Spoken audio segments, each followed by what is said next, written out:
മൂല്യങ്ങളോട് ഒരിക്കലും വിട്ടുവീഴ്ച ചെയ്യാത്ത ആളായിരുന്നു തെന്നല ബാലകൃഷ്ണപിള്ളയെന്ന് തിരുവഞ്ചൂർ രാധാകൃഷ്ണൻ അനുസ്മരിച്ചു. കേരള രാഷ്ട്രീയത്തിലെ ഇതിഹാസ പുരുഷനെന്ന് അദ്ദേഹത്തെ വിശേഷിപ്പിക്കണമെന്നും തിരുവഞ്ചൂർ അഭിപ്രായപ്പെട്ടു. തെന്നല ബാലകൃഷ്ണപിള്ള KPCC അധ്യക്ഷനായിരുന്ന സമയത്താണ് കേരളത്തിൽ ഏറ്റവും കൂടുതൽ ഭൂരിപക്ഷം ഇന്ത്യൻ നാഷണൽ കോൺഗ്രസിന് ഉണ്ടായിട്ടുള്ളതെന്നും തിരുവഞ്ചൂർ രാധാകൃഷ്ണൻ പറഞ്ഞു. മൂല്യാധിഷ്ഠിത രാഷ്ട്രീയത്തിൽ അടിസ്ഥാനപ്പെടുത്തിയാണ് ശ്രീ തെന്നൽ സാർ അദ്ദേഹത്തിന്റെ ജീവിതം തന്നെ ക്രമപ്പെടുത്തിയത് എന്ന് നമുക്ക് മനസ്സിലാക്കാൻ കഴിയും. ഒരിക്കലും മൂല്യങ്ങളോട് വിട്ടുവീഴ്ച ചെയ്യാൻ അദ്ദേഹം തയ്യാറായിട്ടില്ല. അതോടൊപ്പം തന്നെ സ്വഭാവശുദ്ധിയുടെ കാര്യത്തിൽ അദ്ദേഹം മുൻപന്തിയിലായിരുന്നു.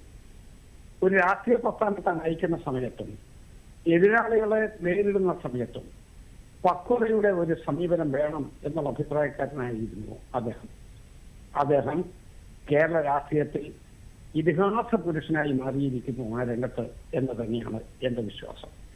ശ്രീ തെന്നൽ സാറ് അടൂർ നിയോജക മണ്ഡലത്തിൽ നിന്ന് മത്സരിക്കുന്ന സാഹചര്യം കഴിഞ്ഞപ്പോഴാണ് ഞാൻ ആ നിയോജക മണ്ഡലത്തിലെ MLA ആയി തെരഞ്ഞെടുക്കപ്പെടുന്നത്. അതിനുശേഷം അങ്ങോട്ടുള്ള എത്രയോ വർഷക്കാലം അദ്ദേഹമായിട്ട് അടുത്ത സ്നേഹബന്ധത്തിലും ബഹുമാനത്തിലും താല്പര്യത്തിലും എനിക്ക് പോകാൻ കഴിഞ്ഞു എന്നുള്ളത് ഞാൻ ഓർക്കുകയാണ്.